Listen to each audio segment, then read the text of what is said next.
we continue our discussion of the US-Iran war that is happening right now. So, as you know, I made the prediction that the United States will lose this war. In last class, we did an overview of the military and strategic position. And today, we're going to provide some theoretical framework for how to understand how this war will progress and why ultimately I believe the United States will lose this war. Today, I present to you a very important idea in game theory. And once you understand this idea, then you understand why things will turn out the way they do. Okay, it's called a law of asymmetry. Okay, law of asymmetry. And all this is saying is that the United States and Iran are not peers. They're not equals. The United States is far stronger than Iran. And we should expect the United States to overwhelm and destroy Iran really easily. But the law of asymmetry states that that's usually not the case. It's usually the underdog that has the advantage. And we see this from history all the time. Okay, so when the Persians in about 490 BC invaded mainland Greece against Athens and Sparta, Persia at that time was the first world empire. It had infinite resources, infinite manpower, infinite wealth. And it lost to the Greeks not once but twice. And then the Macedonians under Alexander the Greek, and they were like a tribal army, not a very large army. They were able to go into Persia, and Persia at the time was basically most of Eurasia, and conquered it in about 10 years' time. The Romans started off as a tribal people, which then built the Mediterranean Empire. Then you had the Aztecs, so the Vikings. So this happens a lot in human history. A people in the borderlands, a tribe, a small ethnicity, are able to conquer a great empire. And the law of asymmetry tells us why, okay? So I'm gonna go over very slowly in detail how this law of asymmetry works. All right, so let's look at an empire. And there are three major advantages to an empire. All right, the first is mass. This just means that they have a lot of people. Okay, they almost have an infinite amount of people. The United States has a population of about 350 million people.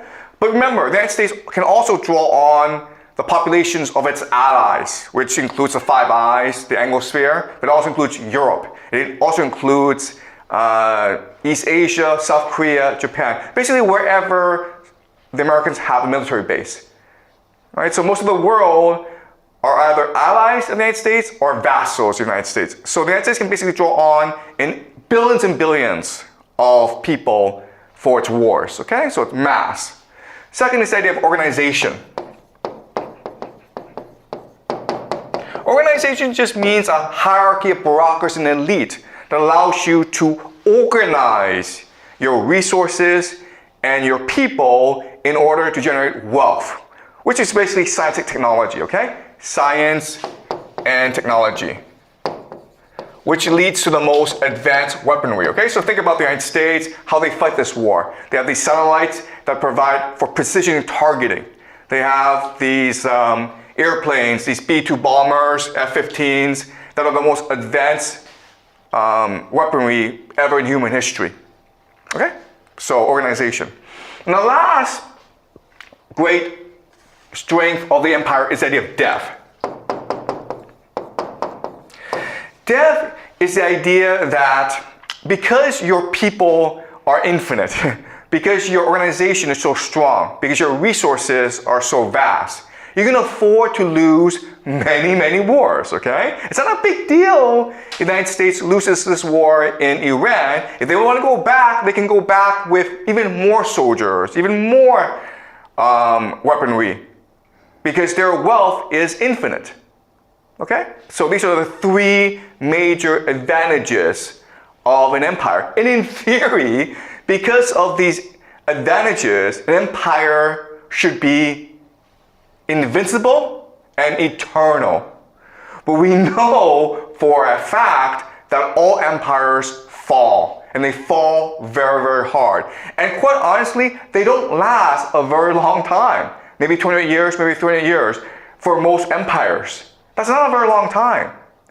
So we need to better understand what's going on, okay? Why is it that an empire with these vast resources, they all fall in 20 years, 300 years, okay? All right, so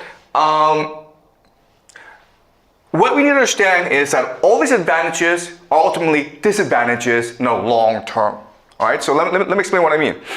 Mass, you have a lot of people, okay? When you have a lot of people, you create a lot of inequality.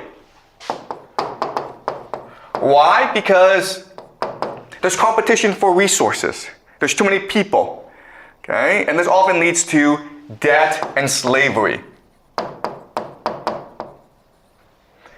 And as a result, your people become complacent, lazy, indifferent. They're competing against each other. They really don't like the government, okay? So they're not really that motivated to do anything, to work or to fight wars, but especially to fight wars. So this mass looks like an advantage in the beginning, but over time it becomes a disadvantage, right? Organization means an elite. The problem with this is that over time, the elite become parasites. Why? Because the way they make their money is through rent seeking. Rent seeking just means that you have power and you seek to monetize your power by exploiting the mass. All right? So basically landlords are a classic type of rent-seeking elite. And so they don't really work, but they make a lot of money because they own the land, because they control all the resources, because they control all the capital. And that forces the mass to go into slavery, to go into debt, which is what's happening in America today. The problem with this is that everyone wants to be part of the elite, and there are too many elite over time. Okay? So even though the elite have many, many kids, the power is a zero-sum game, it's a hierarchy. And so this leads to the idea of elite overproduction. Okay? Elite overproduction. This is a term coined by the historian Peter Turchin. Okay? And his theory is that you have turmoil, you have wars. For example, the French Revolution, for example, the fall of the Roman Republic, because there's too many elite and they start wars to accumulate power for themselves. Okay? So this organization, this elite, leads to basically factionalism or infighting. And that's what's happening in America today, where the Democrats and the Republicans, they hate each other, they refuse to get along. It leads to political polarization. Okay? So another saying this is that an empire over time becomes insular. They don't care about what happens outside the world. All they care about is what happens in Washington, D.C. And as a result, they make a lot of stupid mistakes. Okay? All right. Now, the last thing is death. Okay, the problem with death is that if there are no consequences to your actions, you become arrogant, you become lazy, and you become incompetent, okay? Because you don't care. It doesn't really matter. And this leads to the idea of hubris. Okay? Hubris is just blindness to your own arrogance, a violent arrogance that makes you make silly mistakes, but you don't recognize your mistakes and you keep on repeating the same mistakes over and over again. Right? So, yes, it seems like the empire is invincible, but if you actually think about it, the empire, its advantages becomes over time its disadvantages, which will lead ultimately to its downfall. Okay? So the mass leads to inequality, the organization leads to overproduction, which leads to factionalism, and death leads to hubris. That's why an empire must fall over time. But an empire cannot fall by itself. It needs an enemy that forces it to collapse. Okay? And so what happens is that an enemy will emerge that will overwhelm the empire because it is able to take advantage of the weaknesses of the empire. Right? And so, what are the weaknesses of this empire? Well, the first major weakness of this empire is that the people aren't really motivated. So if you as people are really motivated, you have a huge advantage, okay? We call this energy. Right? Now, as an empire, you become insular. You refuse to admit your mistakes. You refuse to learn from others. Well, if you are willing to admit your mistakes, if you're willing to learn, if you're willing to promote the best and brightest, if you're willing to be meritocratic, you have a huge advantage, okay? And so this idea of openness. Now, last idea is this. An empire, it's fractured. So if you're able to maintain cohesion, if people are able to remain united, if they're able to have a common purpose, they'll be strong, okay? So if an enemy of the empire emerges with these three qualities, energy, openness, and cohesion, this enemy will defeat the empire. Okay, does that make sense? Okay, so what I want you to focus on as you follow the news in this war between the United States and Iran is ask yourself a question. Will Iran become an energetic, open, and cohesive society? Because if it does, it will become invincible. The empire won't change because of hubris. It's too static, it's too stagnant, it's too bureaucratic. So the empire won't change. The empire will not admit its own mistakes. And quite honestly, Iran, because it's still a country of 92 million people, it still suffers from issues of mass organization and death. And so if it's able to transform itself into an energetic, open, and cohesive society, then it will triumph over America. That is the fundamental question in this war, okay? Don't worry about America, its technology. Don't worry about the economy. Don't worry about these things, okay? Just ask yourself one question. Is Iran transforming as a society? Are people becoming much more motivated? Are people in Iran learning from their mistakes and innovating and becoming resilient on the battlefield? Are the Iranians sticking together as a people? Okay? Because if the answer is yes to all three questions, then Iran will win and America will lose. Okay? Does that make sense? All right. So that's just a theory. So let's now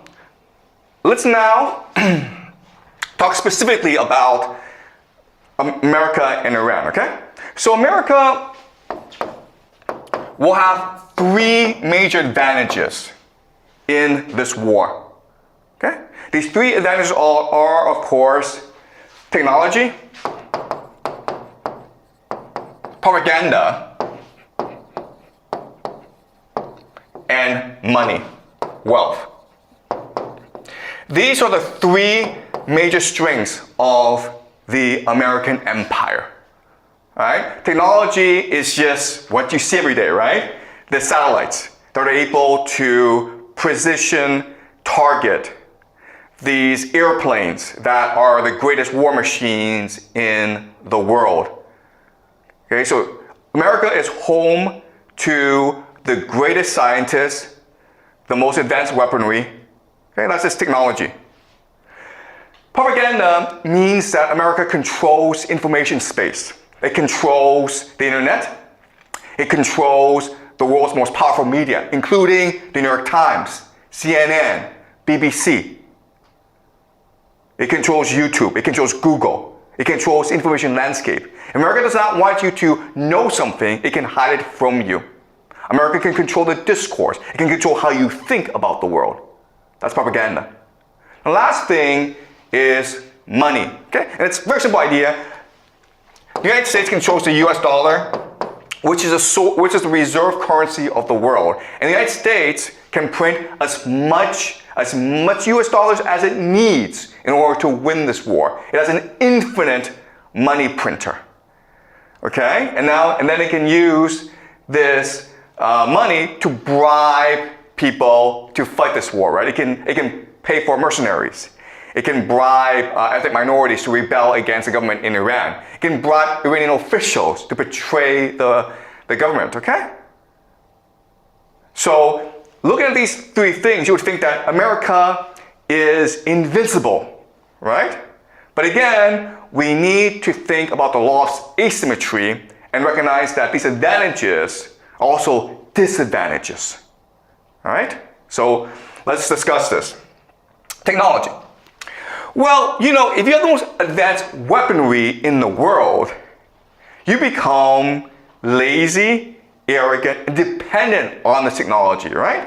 So the classic example, of course, is our school, where you have access to ChatGPT, right? And like, you become smarter because you have access to ChatGPT? No, you become dumber because you become lazy, right? Same thing with technology. You would think that with the most advanced weaponry in the world, America would become invincible, but instead, the American military becomes too dependent on the technology. It becomes too arrogant, too complacent. Okay, it's like, well, you know, if we get into trouble, then we'll just send in the Air Force and blow everything up, okay? So it leads to dependency. And this actually hampers innovation and resilience in a battlefield. And this is what you need to win, okay? You need to be innovative and you need to be resilient on the battlefield, but because of technology, you become too lazy to think for yourself. All right? So that's one problem.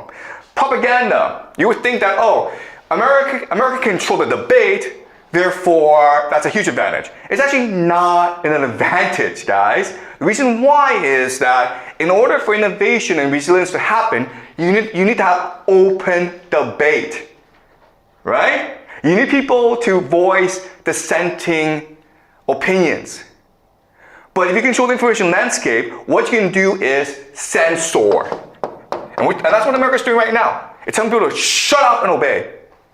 You're not allowed to point out that this war is stupid and America can't win this war. Otherwise, you'll be kicked out, okay?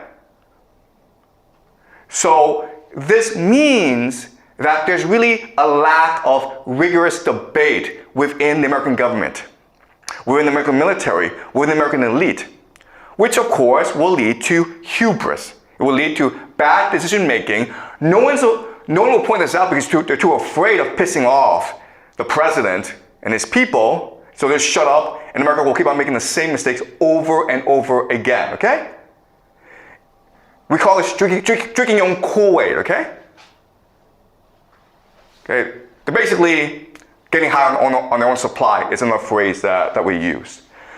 All right, money and wealth. You would think, okay, well this is it, man. We just bribe everyone, we just bribe the entire world, and we're good, right? The problem is this. The problem is that if you bribe people, they're not going to fight for you, right? Because all they want is your money. So you bribe them, but they'll probably take your money and run away. Okay? Or they'll figure out how to get more money out of you by cheating you. So right now, the Americans are going to fund these militias and ethnic minorities and opposition groups against Iran, okay? Guess what, guys? These guys are hustlers, right? They're not fighting because they want more freedom. They're fighting because they want to rip off the US government. And so this money issue can be a problem in the long term because the people you're bribing, you can't even trust. And they're not motivated to actually win this war for you. They're actually motivated to scam you as much as possible. And they could be actually a problem in the long term because you're putting so much resources into these hustlers. Okay? All right. So what this means is that America has three major problems. Okay? It has three major problems. The first major problem is the lack of political will.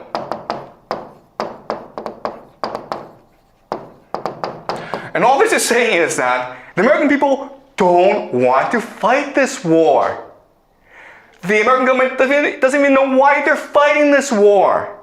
No one cares. Okay? But for the Iranians, it's a struggle of life and death. Right? If America loses this war, they just go home and forget about it. But if the Iranians lose this war, they all get killed. Or they lose their country, they lose their society. They lose their civilization. They lose identity. They cannot afford to lose this war, okay? So the first major problem that Americans are facing is they don't have any political will to fight this war, but they're still fighting this war anyway. Okay? The question then, of course, is why? Why is this happening? This is actually the most important question. It's the most complicated, so we'll save this for later, okay? Second is the idea of logistics and manufacturing. So America is very good at fighting short wars. Okay? The reason why is they have the most advanced weaponry, but they have manufacturing issues because, as we know, America shipped all its factories to China. So America doesn't have that many factories. So yes, it has the most advanced weaponry in the world, but this weapon doesn't do any good if you don't have any munitions, right? You don't have any munitions, bombs, bullets. And you need factories for that. America doesn't really have these factories. Now, I understand that America is trying to upgrade its manufacturing capacity, but it's kind of slow, all right? So maybe 5 years from now, it will have manufacturing capacity to fight this war, but right now it doesn't. So that's another major issue, okay? And then the last issue, of course, is casualties. All right, America, because it doesn't have the political will to fight this war, cannot afford to lose soldiers on the battlefield. All right? So it wants to minimize the death, it wants to minimize battlefield losses. Because if like 1,000, tens of thousands of American soldiers are going home to America dead in coffins, I guarantee you, because of lack of political will, the American people will revolt. You will have protests, you will have a lot of violence in the streets. It'll be like the Vietnam era again. All right? Okay, so yes, I understand that America has technology, propaganda, and money, but as we discussed, these aren't really advantages. And these disadvantages are huge. The lack of political will, the lack of manufacturing, and the lack of America cannot afford to lose that many soldiers in the battlefield, okay? And so this situation now determines how America will fight this war. And we'll discuss this later on, okay? All right, now let's talk about Iran.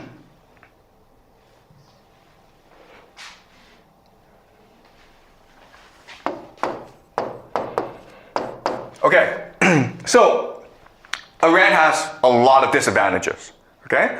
But I want to discuss right now their three major advantages that they need to emphasize if they are to survive this war, all right? The first is the idea of faith, all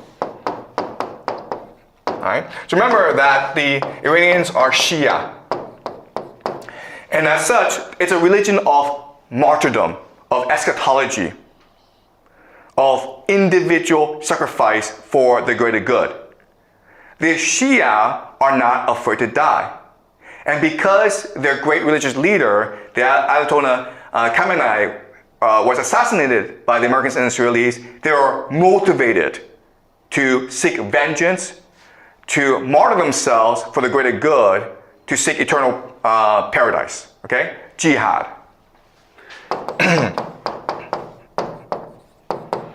All right, that's the first major advantage. The second major advantage is terrain. And all this means is that Iran is a mountainous country. And it's huge. It's 3 times the size of Iraq. So it's very hard for America to invade the country. In fact, most analysts will tell you it is suicidal for the American military to invade Iran. It is a mountain fortress, okay? It's a fortress.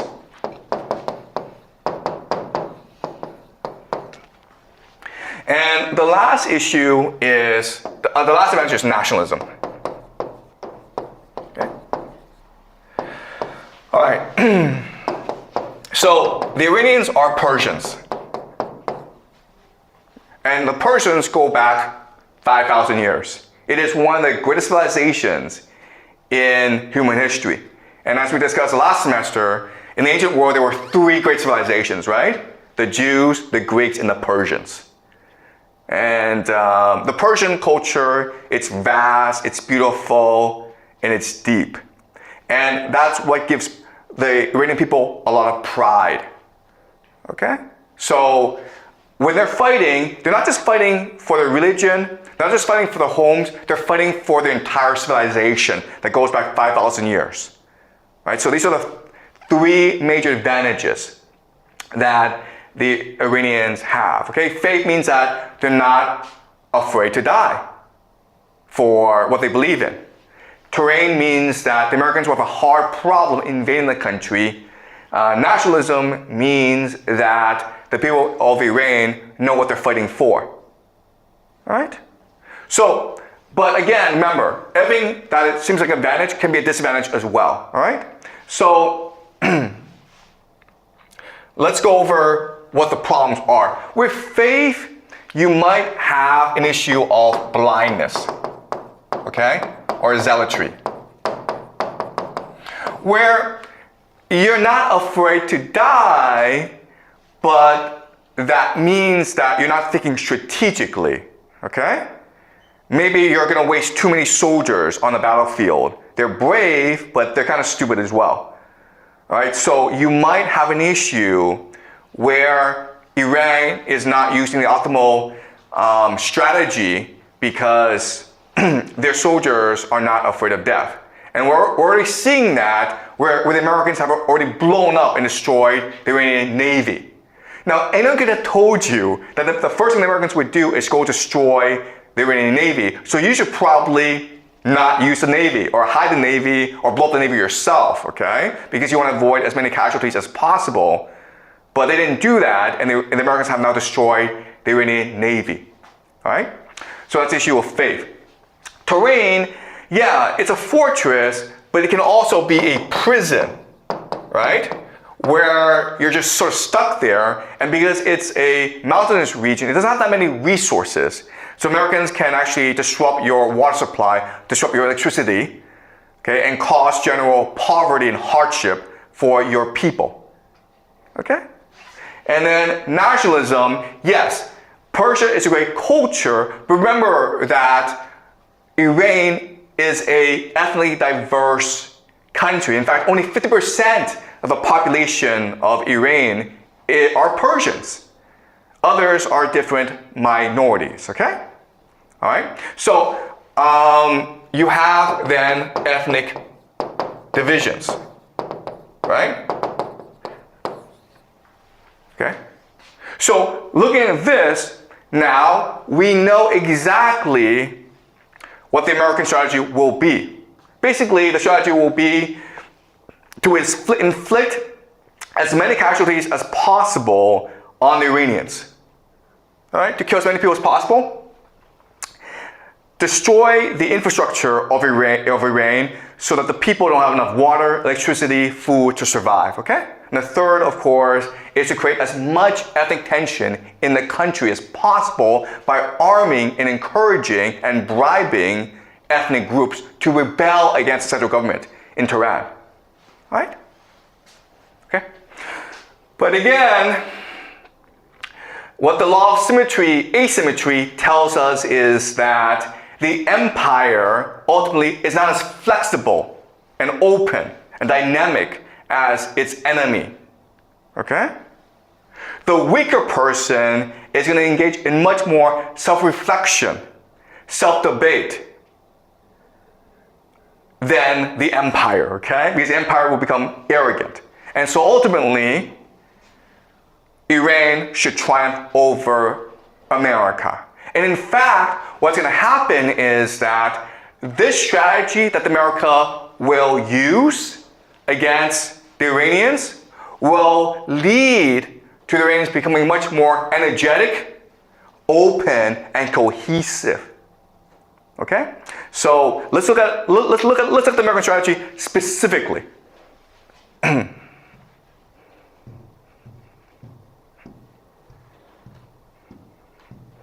All right. So this is an ethnic map of Iran. Okay? Now, certain things that you will see is how divided the country is. Yeah, the Persians are in the center, but people you want to watch are the Kurds. Okay, the Kurds. And the Azaris. And the Bullocks. Okay? These are the three major problem areas for Iran, and it's always been the case. Remember, the Persians are in the middle. So the Bullocks are, first of all, Sunni Muslims. And as we discussed last class, the Sunnis and the Shias have never really gotten along well together. They have different, they're the same religion, Islam, but they have different belief systems. That's led to a lot of conflicts in the past. It's almost like the Catholics and the Protestants, okay? And so the Bullocks have been trying to rebel against Iranians for a long time. I guarantee you that there are already Israeli and American special forces embedded in this area, okay? The reason why is that they want to encourage as much civil conflict as possible, but they also want to prepare the possibility for a ground invasion of America, okay? So they would need a forward operating base. And this area could be a very good place for a beginning of a land invasion. Then over here, you have the Kurds. Okay? The Kurds are another minority that seeks national sovereignty. And right now, what's happening is that the Americans and Israelis are bombing this area heavily, and they're targeting police stations. Why? Because they're trying to reduce and eliminate opposition so that they can arm the Kurds and have them come into this area and threaten Iran. What's also happening is that in Iraq, there are these Sunni groups, okay, that the Americans are basically bribing and arming, and they're basically fanatics, okay? They're ISIS. And what the Americans want to do is send them into Iran to cause as much problems as possible. Okay? Then over here you have Azerbaijan. Azerbaijan, it is an independent country. What's really odd is that the majority of ethnic Azaris are actually in Iran. 6% are in the country, 40% are in the country of Azerbaijan. Which means that from the perspective of the Azerbaijani people, this war could be an opportunity to reunite the people, okay, and create a greater Azerbaijan. So these are the three problem areas that you have to watch as this war develops over the next few weeks, over the next few months, okay? So we already know what the American strategy will be because we've seen it in Libya, in Syria before. Okay, so what is the strategy? Right. So again, the strategy is to both attack without, okay, from outside, and inside as well. So what you're going to do is this. You're going to arm these people, embed special forces into these insurgent groups to lead them and provide air cover so they have a clear path into Iran and are able to eliminate opposition, okay? All right? So now you're attacking from without. Attacking from within means to cause as much pain and suffering in the interior of Iran as possible. All right? And how do you do that? Well, you do that through Decapitation. Okay, let's go over the strategies. Okay, decapitation. Okay. And what you're doing is you're removing the elite. Okay, or what we call command and control. Okay, you're basically limiting the capacity of Iran to govern itself, to have a leadership, to have an elite. All right, command and control. Okay, so that's the first strategy. Second strategy is aerial bombardment. Okay, aerial supremacy.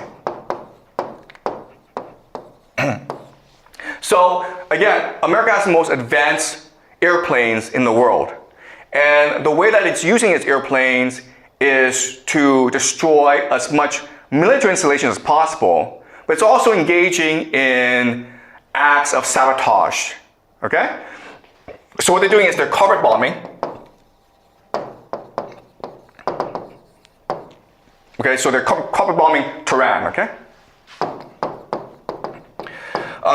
They're doing soft targeting. Soft targeting. Soft targeting means that instead of attacking military installations, you attack hospitals. Why? Because you're degrading the capacities, you're degrading the state's capacity to rejuvenate itself, to be resilient, okay? Now, the last thing is something called double tap. Double tap is this, okay? And it's really illegal or against international law. What you do is this. You attack a place, right? You kill some people, and then people try to come and help the people who are injured. And it could be like doctors, it could be emergency personnel, it could be relatives, right? And then you strike again to create as many civilian casualties as possible, right? And the entire idea is to create as much fear and anxiety in people as possible so that they lose the capacity to resist, right? And the last thing you do, and the last thing, of course, is to arm and bribe insurgents. Okay, so these are the three main pillars of the American strategy. And you will see this over the next few weeks. The problem with this is that when you do these three things, you're not actually hurting the Iranians, you're actually helping them. Because remember, the law of asymmetry states that whichever group is able to create energy, openness, and cohesion will win. And guess what, guys? This American strategy is going to create a more energetic, more open, and more cohesive Persian society. All right, let me show you how. All right, decapitation. We just said that one major problem for America is elite overproduction, right? Well, with decapitation, what you're doing is you're solving this problem for the Iranians, right? Before, the huge problem for the Iranians were you have too many leaders and they all have their own stupid opinion and they all want to lead this war, right? But by killing so many leaders, you allow for more mobility, for more meritocracy, right? You're solving the problem of elite overproduction for the Iranians. That's a huge, huge bonus, guys, okay?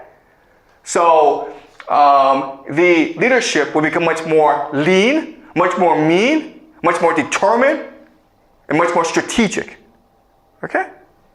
That's number one. Number two, air supremacy. Well, when you do this to people, when you carpet bomb Tehran, you're creating a more cohesive society.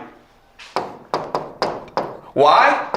Because the major conflict in Iran for many decades was the conflict between the urban areas and the rural areas. The rural areas were very religious, very poor, very backward.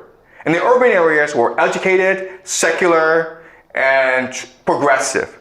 Okay? And so there's this huge conflict that led to a lot of riots, a lot of protests in Iran. But when you carpet bomb the cities, which are the main source of support for progressive Western policies, you make them united with the rural areas, okay?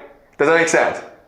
The Iranian people no longer see each other as enemies, they see the Americans, the Israelis, as enemies. You create a much more cohesive society who are willing to fight together. And that's a problem, okay? All right, the last thing. Yes, you are arming the insurgents, the bullocks, the Kurds, the Azaris. Okay, that's fine.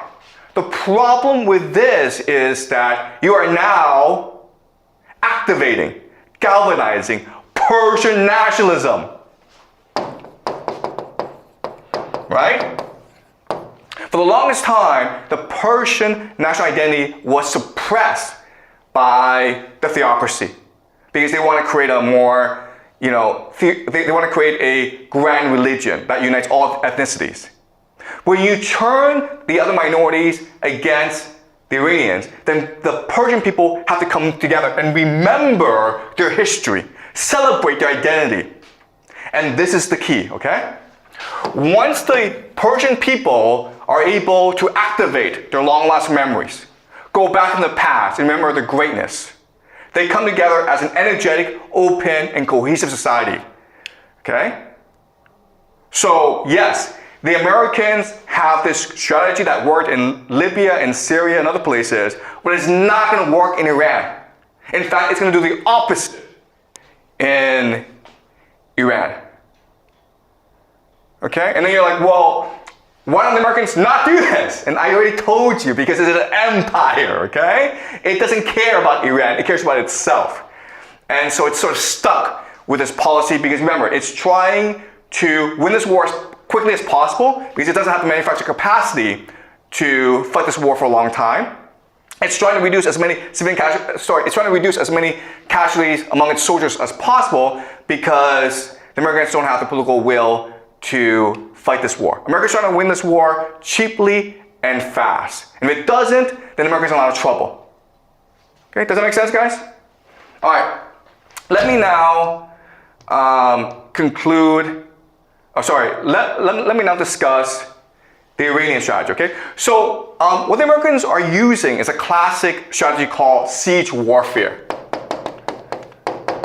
Okay? And so what the Iranians are going to do is they're going to respond with a classic strategy called guerrilla warfare.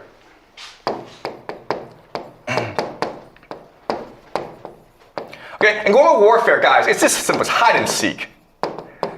Alright? So you come bomb me with everything you have, I'll just hide in my mountains. And then when you leave, what am I going to do? I'm going to attack your GCC countries. I'm going to lob drones, rockets at you. I'm going to lob rockets at Israel. Okay? I don't have to strike that hard. I just have to be a pain in the ass. Okay? Because then what happens is you're forced to come back and bomb the living hell out of me. But guess what? I'll just hide in my mountains again. It's hide and seek. Okay? So Iran can do this for years and years and years. But again, remember, America is forced to win this war as fast as possible because there is no political will, they don't have manufacturing capacity, and they don't want that many casualties and economic damage, okay? Does that make sense, guys?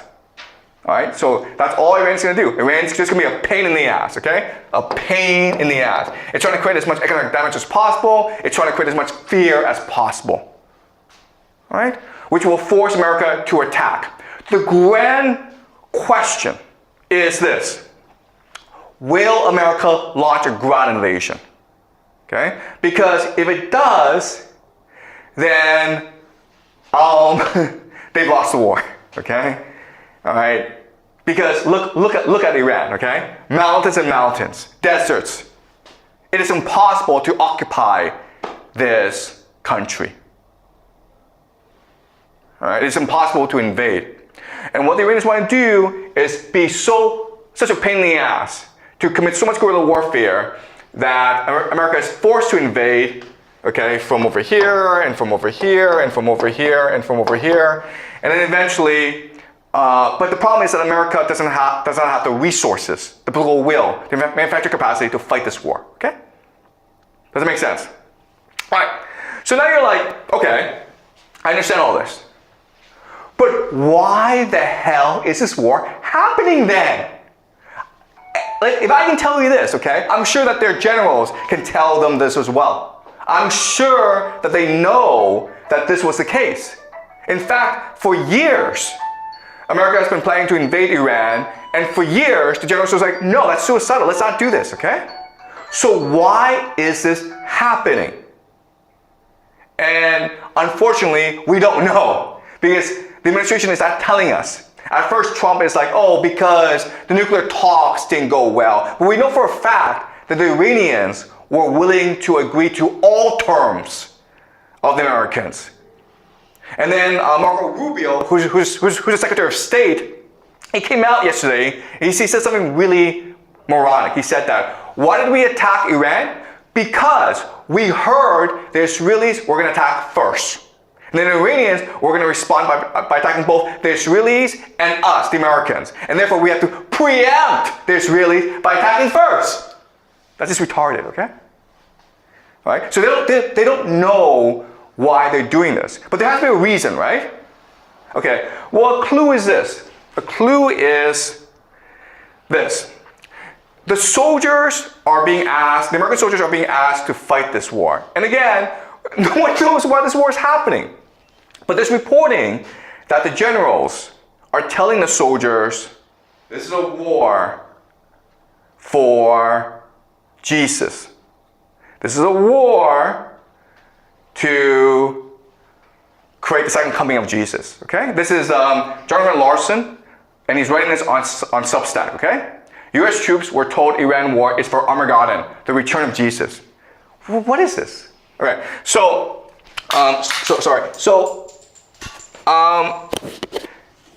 some soldiers who are not Christians were told that this is a war for Jesus, and like, wait a minute, we're not Christians, we're Muslims or we're atheists. Why are we fighting this war?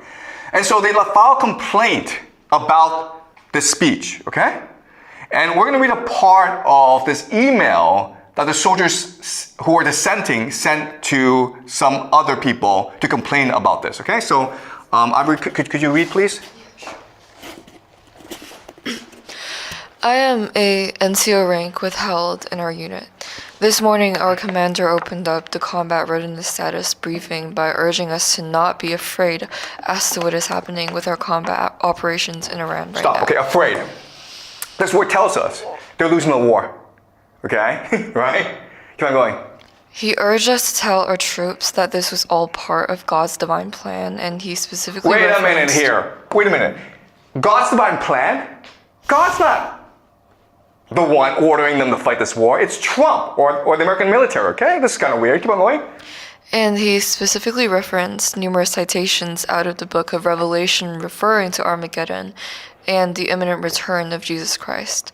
He said that President Trump has been anointed by Jesus to light the signal fire in Iran to cause Armageddon and mark his return to earth. Oh my God. President Trump, the fire in Iran.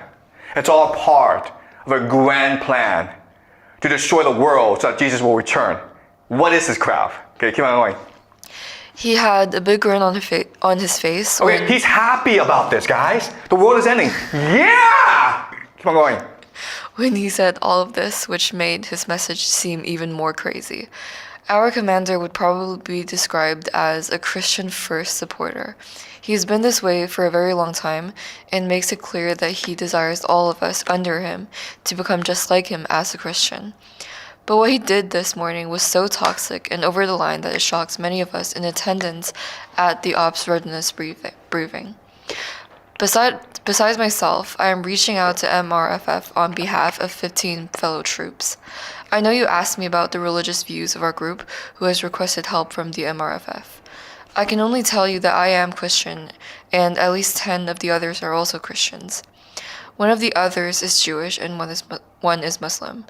I don't know the religious or non-religious status for the other 3 at this time. Okay, so what is happening is that there are some crazy Christians in the American military, in the American government, okay, that want to use this war to end the world, to force Jesus to return.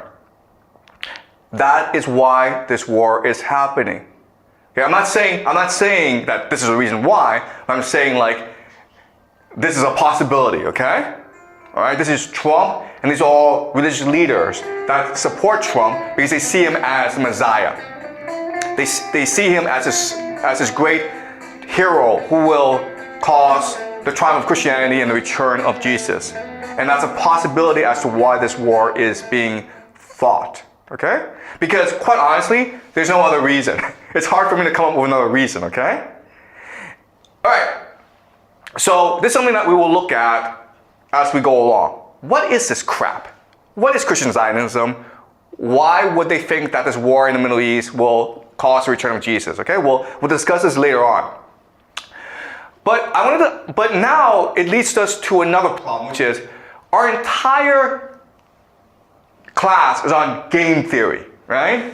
Guys, this is kind of weird because what this suggests is that religion is more important. Okay? So, what's the point of game theory if people don't play by game theory? If they're just religious fanatics? All right? And the answer is this. And the answer is, it's still game theory. But the problem is that what you think, the game that you think they're playing is not the game they're playing. The reward that you think they want is not the reward that they want, okay? We think in terms of material things, okay? So money, resources, power. We think that the war is being fought over these things. And it's not, all right? The grand secret, the grand reveal of the semester, of this course is this. The real power, the real currency in the world is not money. It is human consciousness. Or basically attention. Okay? This is it, guys, okay? Once you understand this idea, you understand everything. But this is a hard idea to understand, so I'll need some time to actually explain this, all right? This war is being fought to control the consciousness of the human race. Because it is our consciousness that creates reality itself. That's the source of all wealth and all power in this world. Okay? That's why this is happening. In other words, this is a war not just for Iran. This is a war not just for the Middle East. It is a war for the soul of humanity. This is what's happening, guys. Alright? This is what World War III is. World War III is meant to be the last and final war of all human history. Because whoever wins this war will control the very soul of human existence for all of eternity. Okay? That is the end game. And I know this is hard to understand, but as we go along, I will explain this to you.